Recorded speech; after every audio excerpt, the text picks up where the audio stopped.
অনেক নওজোয়ান তোমরা চেহারা সুরত দেখলে বোঝা যায় বাপ কতদিন হয় নামাজ পড়ো না। তোমার মালিকরে এমন ভুলা কেমনে ভুললা?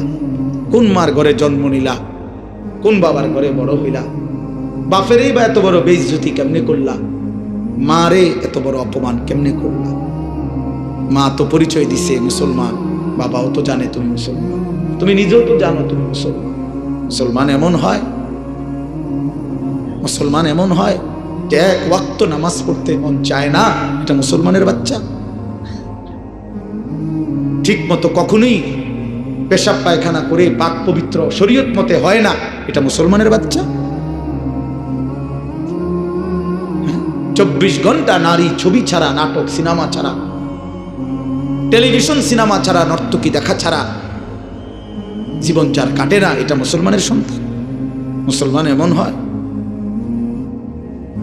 এই জন্য আমার বন্ধু, আমি অনুরোধ করছি প্রত্যেকের কাছে, আমাকেও বলি আপনাদেরকেও বলি, নওজোয়ান ছেলে তোমাদেরকেও বলি, বাপ একজন হইলে একজনই মনে রাখো, নিজের হিসাব কইরো বাপ।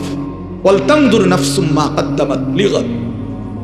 আল্লাহ তাআলা বলছে প্রত্যেকটি প্রাণ, প্রতিটা আত্মা আলাদা হিসাব করো, লক্ষ্য করো আজকের দুনিয়া থেকে আগামীকালকের আখিরাতের জন্য কি পাঠিয়েছো।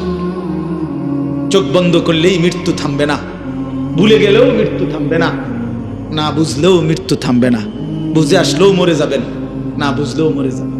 চোখ খোলা থাকলেও মরে যাবেন, চোখ বন্ধ থাকলেও মরে যাবেন, হাসলেও মরে যাবেন, কাঁদলেও মরে যাবেন, রাজপ্রাসাদের অট্টালিকায় থাকলেও মরে যাবেন, জীর্ণ কুঠির কুড়ে ঘরে থাকলেও মরে যাবেন।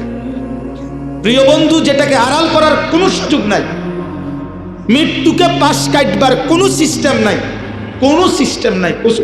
7 মহাদেশের মালিকও যদি হয়, 7 রাজার ধনও যদি কেউ পায়, তারপরেও যেহেতু মৃত্যুকে বাদ দেওয়ার, আড়াল করবার কোনো সিস্টেম নাই, অতএব প্রস্তুতি নেওয়া এটাই বিবেকবানের উচিত। কারণ যেহেতু আমি মৃত্যুকে আড়াল করতে পারবো না, অতএব মৃত্যুর জন্য প্রস্তুতি নেওয়া এটাই চূড়ান্ত বুদ্ধিমান।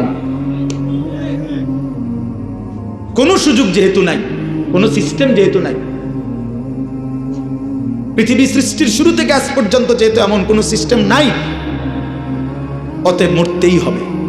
হবে কিনা বাপ বলেন না সবাই, হবে কিনা? মরতেই হবে। এজন্য আখিরাতের প্রস্তুতি নেওয়া, কবরের প্রস্তুতি নেওয়া, পরকালের ফিকির করা, এটাই মুমিনের জিন্দেগি। মুসলমান তাকেই বলে, মুসলমান তাকেই বলে